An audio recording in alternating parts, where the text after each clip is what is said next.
આપણે ધોરણ 10 નો ટોપિક સમાંતર જોડાણ ભણીશું. લાસ્ટ ટાઈમ આપણે જે ટોપિક જોયો હતો તે હતો શ્રેણી જોડાણનો. ઓકે, શ્રેણીમાં જે રીતે આપણે અવરોધોને જોડેલા હતા એ જ રીતે હવે આપણે સમાંતરમાં કેવી રીતે અવરોધો જોડાશે તે જોવાનું છે.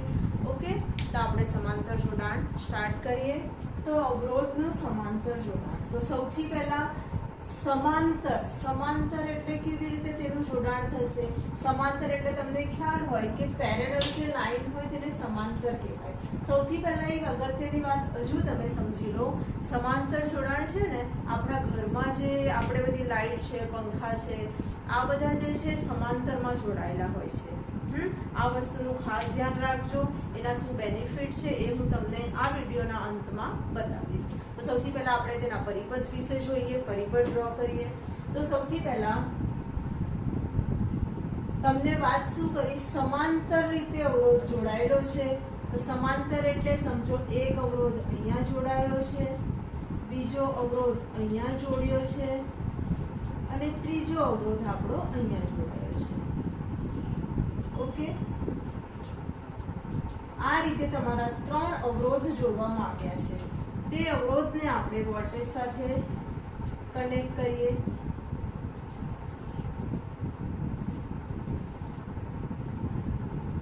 ઓકે, આ આપણે વોલ્ટેજ સાથે તેને કનેક્ટ કર્યો. તેમાંથી વિદ્યુત પ્રવાહ I પસાર થાય છે એ બતાવી દઈએ. અવરોધ કયા કયા છે? R1, R2, R3. આ 3 અવરોધ છે. હવે જો આમાં આ પ્લસ માઇનસ તમે બતાવી શકો અને આ રીતે ડ્રો કર્યું એટલે મોટી લાઈન પ્લસ, નાની માઇનસ, એ તો ખ્યાલ જ છે બધાને. ઓકે, હવે જે આ સમાંતર જોડાણ હોય ને એમાં જે વિદ્યુત પ્રવાહ છે ને એ દરેકમાં અલગ અલગ હોય છે, અલગ અલગ ગયો હોય. જેમ કે આની અંદર જે વિદ્યુત પ્રવાહ આપણે મોકલશું એ વિદ્યુત પ્રવાહ I1 હશે, આમાં જે જશે તે I2 જશે અને આમાં જે જશે તે I3 જશે.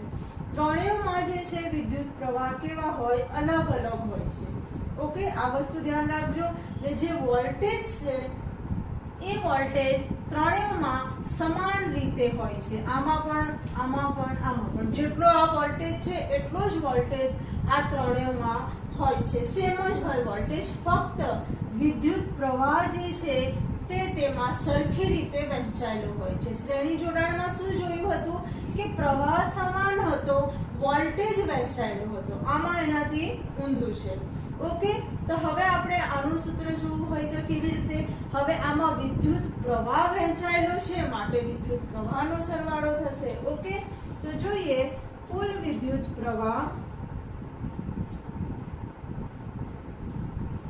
I બરાબર I1 plus I2 plus I3. Okay, તો આ ત્રણેયનો સરવાળો એની બરાબર I, એટલે આપણે એનો સમતુલ્ય પરિપથ બી જોઈ લઈએ. તો સમતુલ્ય પરિપથ આ છે અવરોધ અને તેની સાથે કોણ છે? આ વોલ્ટેજ. ઓકે, આ વોલ્ટેજ છે, એનાથી પ્રવાહ I વહે છે. હવે અવરોધ R1, R2, R3 એને કમ્બાઈન કરીને આપણે એક R લખી શકીએ. પરંતુ સમાંતર જોડાણ છે, સમાંતરને પેરેલલ કહેવામાં આવે ઇંગ્લિશમાં, માટે તેને આપણે RP લખી શકીએ. ઓકે, આઈ થિંક આટલું ક્લિયર તમને બધાને. હવે આપણે જોઈએ, હવે અહીંયા I1, I2, I3 એની આપણે વેલ્યુ કેવી રીતે લખી શકીએ? તો આપણે જાણીએ છીએ કે ઓહમના નિયમમાં આપણે I ની વેલ્યુ છે, વોલ્ટેજ છે, એ આપણે ત્યાં શોધ્યા હતા. તો અહીંયા પણ જોઈ લઈએ કે ઓહમના નિયમ મુજબ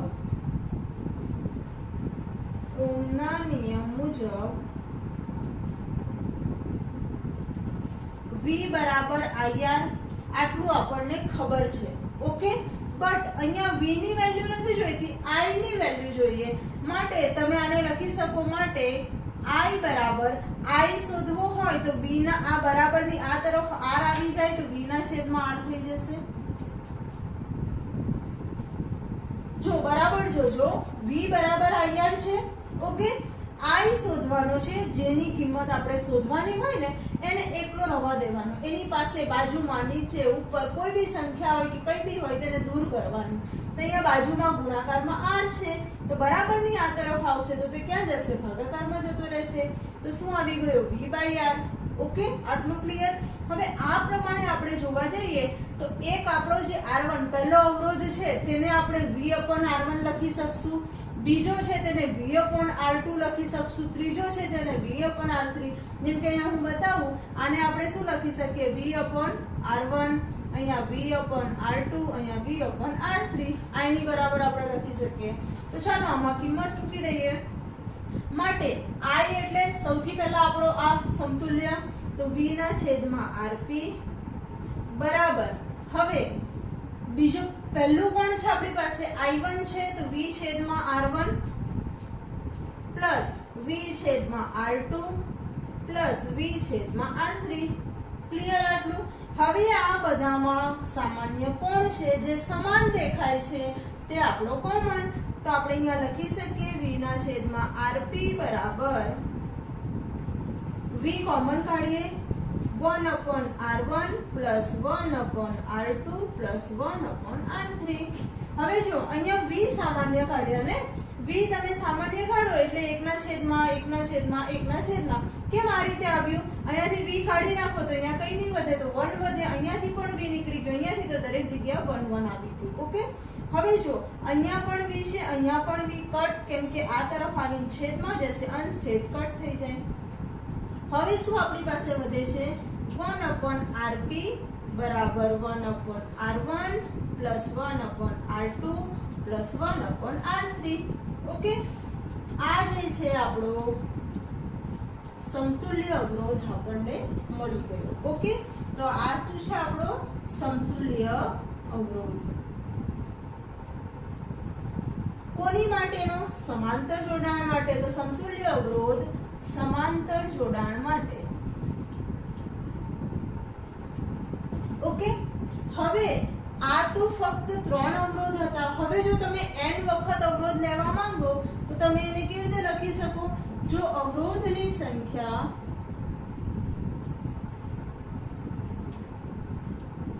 n હોય તો ઓકે, તો શું કરી શકો? આ જે 1/rp છે એની બરાબર 1/r1 plus 1/r2 plus 1/r3 dot dot dot plus 1/rn. Okay, પણ જો બધા અવરોધ સમાન હોય તો તમે r1 બરાબર r2 બરાબર r3 બરાબર r લઈ શકો. આ તો ખ્યાલ જ છે તમને. તો હવે 1/rp બરાબર શું થશે? n વખત શું થઈ જશે આપણો? 1/r. ઓકે, એનો મતલબ 1/rp બરાબર n/r. જો તમારે rp લખવું હોય તો r/n તમે લખી શકો. ઓકે, તો આ આપણો થઈ ગયો સમાંતર જોડાણના જે સૂત્ર તારવવાના હતા તે તારવી લીધું. હવે જો એક વસ્તુ ધ્યાન રાખજો, જે અહીંયા વિદ્યુત પ્રવાહ છે, વિદ્યુત પ્રવાહ સમાન રીતે વહેંચાયેલો છે એ ધ્યાન રાખજો. બીજી વસ્તુ, જો આ જે મુદ્દા હું બોલું છું ને, આ તમારી જે આખી તમે સૂત્ર ફાઇનલી તમે જે સાબિત કરી દો ત્યાર પછી થોડાક મુદ્દા લખવા પડે કે તમે કેવી રીતે ક્યાંથી બધું કર્યું. ઓકે, તો અહીંયા જે વિદ્યુત પ્રવાહ પસાર થયો સમાન રીતે પસાર થાય છે, દરેકમાં વહેંચાયેલો છે. આનો જો તમે સરવાળો કરો તો તમને i બરાબર મળી જાય.